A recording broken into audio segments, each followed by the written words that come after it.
Aujourd'hui sur le podcast, je partage avec vous les 4 phases d'apprentissage et j'étais pas supposé parler de ça, mais tantôt il y a un commentaire sur TikTok qui m'a vraiment trigger de faire un épisode là-dessus. Fait que c'est de ça que je vais parler. J'ai décidé ici, en venant en auto, de parler des 4 phases d'apprentissage parce que c'est très très très important et c'est drôle.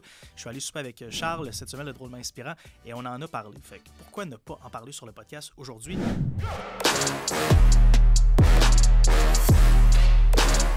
Donc les 4 phases d'apprentissage.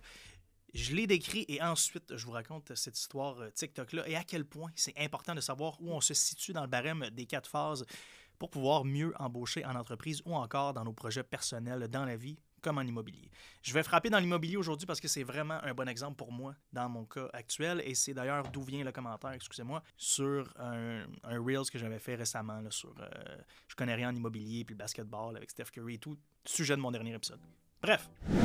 Les 4 phases d'apprentissage, la première est l'incompétence inconsciente. Ça veut dire quoi? Ça veut dire qu'on est incompétent, mais on est non seulement incompétent, on est aussi inconscient de l'ensemble des choses qu'il faut savoir. Moi, je me situe exactement là, en immobilier, dans le sens que je sais qu'il y a des taxes, puis des lois, puis des terrains, puis des bâtisses, mais je connais absolument rien sinon à travers tout ça. Donc, je suis incompétent et inconscient de l'ensemble, en fait, l'étendue de mon incompétence. C'est ce que je devrais dire. La phase numéro 2, c'est l'incompétence consciente, où là, on commence à apprendre des trucs et on se rend compte à quel point on sait rien et à quel point il y a différents sujets qu'on va devoir explorer éventuellement. Ça veut dire que si je me plongeais en immobilier, eh bien, je me rendrais sûrement compte que à travers les terrains, par exemple, il y a différents types de taxes, puis de lois, puis de choses qu'il faut respecter. Même chose pour les immeubles, même chose pour certaines villes, etc., etc. Donc, comprenez que dans le stage 2, on est conscient de notre incompétence et c'est là qu'on se rend compte de qu'est-ce qu'on ne sait pas. Ça veut dire que j'en connais assez pour savoir qu'est-ce que je ne sais pas. Ça, c'est la phase numéro 2. La phase numéro 3, maintenant, c'est la compétence consciente. Ça veut dire que par rapport à l'étendue de l'information qu'il y a dans un domaine particulier, on sait à peu près où on se situe. Ça veut dire que la compétence consciente en immobilier serait que je connais très bien, par exemple, mes taxes, mes lois, mes sous-divisions dans la province du Québec. Par contre, je ne connais rien en Ontario, mais je sais que pour l'ensemble de ces deux provinces-là, je me situe environ à 60-70% des connaissances totales et je sais à qui parler pour répondre à ces questions-là. Ça veut dire que dans la compétence consciente, on a aussi un réseau de contacts qui permet de nous aider, de venir boffer cette information-là qui nous manque, que ce soit des fiscalistes, des avocats, peu importe, qui peut nous appuyer. On a assez de compétences et de connaissances pour avoir établi un réseau et donc avoir des contacts qui peuvent nous aider. Et le stage final, qui est comme l'ultime dernière étape, c'est la compétence inconsciente. Ça veut dire que tout est devenu un réflexe, un peu comme quand on commence à conduire au début, on se pose 1001 questions, on regarde tout, on a des yeux tout le tour de la tête, et là, un moment donné, on conduit avec un œil fermé, on regarde notre ciel en même temps, on sait à peu près où sont tous les stops, on connaît la route par cœur, vous voyez où je m'en vais avec ça, dans le sens que on pourrait le faire les yeux fermés, on pourrait le faire dans notre sommeil, donc ça, c'est le 4e stage, la compétence inconsciente, que tout est devenu un réflexe. Donc, pour en revenir aux commentaires tantôt qui est venu sur mon TikTok. D'ailleurs, TikTok, ça me fait vraiment rire pour les commentaires parce que le monde sont fucking mad. Ça me fait penser à Facebook aussi où le monde sont méchants pour aucune raison ou vont juste dropper des commentaires qui n'ont aucun sens. Ça me fait tellement rire.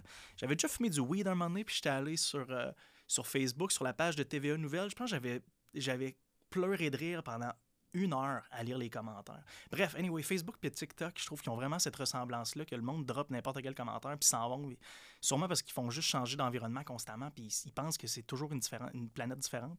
Bref, j'ai posté un reel cette semaine sur le fait que moi, je connais rien en immobilier, ça m'intéresse pas, puis quelqu'un m'avait critiqué pour mon premier R8 que je m'avais acheté, il m'avait dit que j'aurais dû mettre cet argent-là dans un bloc immobilier parce que dans 50 ans, j'aurais pu avoir ci et ça. Et là, moi, je finis en disant que Steph Curry, là, il fait 50 millions par année avec un ballon de basketball. Est-ce que je devrais commencer à jouer au basketball?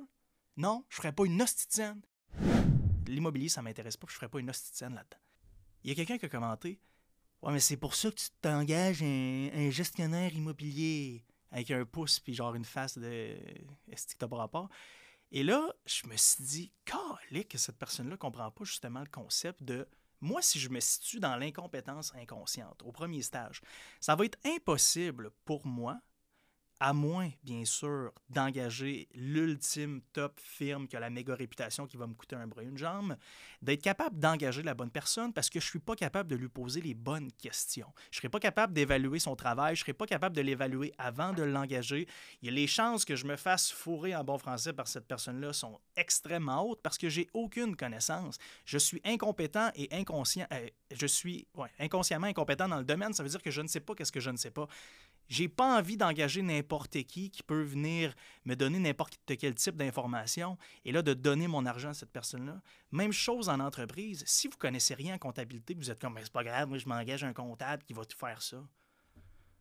Tu connais rien en comptabilité. Comment tu vas faire pour engager le bon comptable? Comment tu vas faire pour lui poser les bonnes questions? Je te demande pas de devenir un expert en comptabilité, mais du moins, au minimum, dans chacun des départements de l'entreprise ou dans les projets dans lesquels vous voulez vous engager dans la vie, s'il vous plaît, assurez-vous au minimum, avant de vous lancer dans quoi que ce soit ou avant d'engager n'importe quel employé, d'au moins être à la deuxième phase de connaissance qui est l'incompétence consciente. C'est super important parce qu'au moins cette phase d'apprentissage-là vous permet de poser des questions qui font du sens parce que vous avez assez de connaissances pour savoir qu'est-ce que vous ne savez pas. Et éventuellement, on s'assure d'être capable de monter à la troisième phase, d'avoir une compétence consciente. C'est super, super, super important. Il y a des choses qui nous viennent plus facilement. Il y a des choses qui nous font chier à étudier. La comptabilité, un excellent exemple. Il y a beaucoup, beaucoup d'entrepreneurs qui ne sont pas capables de lire leur état financier, qui ne sont pas capables de lire leurs chiffres, qui ne sont pas capables de lire leur analyse de données, qui ne sont pas capables d'avoir une conversation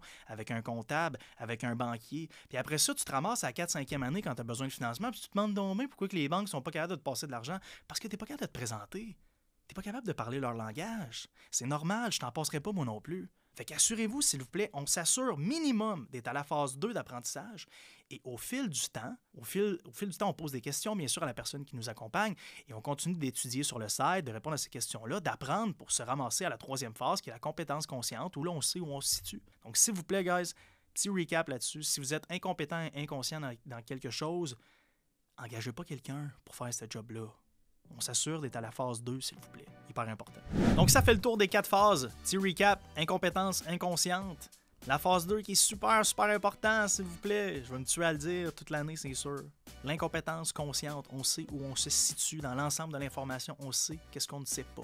Okay? Du moins, on sait quelles questions poser parce qu'on n'a pas les réponses. C'est surtout ça que je devrais dire. Le troisième, la compétence consciente, où là, on sait exactement où on se situe par rapport à l'ensemble des connaissances et du domaine. Et ensuite, le réflexe, donc la compétence inconsciente. On pourrait le faire les yeux fermés, on pourrait le faire sourd-raide, on pourrait le faire endormi le matin à 4 heures. L'incompétence inconsciente. C'est dangereux, s'il vous plaît, faites attention. Je finis là-dessus. Merci, je vous aime. Si vous êtes sur Balados, vous connaissez la chanson. Descends au premier épisode, 5 étoiles, un commentaire écrit. Si vous êtes sur Spotify, en dessous de l'image de mon podcast, il y a des étoiles. Cliquez là-dessus, mettez-en 5. Ça me rend fier service. Le podcast est gratuit, il va continuer de l'être. Mais s'il vous plaît, si vous voulez me laisser un pourboire, c'est la seule chose que je vous demande. Quelques secondes de votre temps, un like, un partage sur Instagram, un partage dans votre communauté. Je demande rien de plus. Merci, je vous aime. Bye.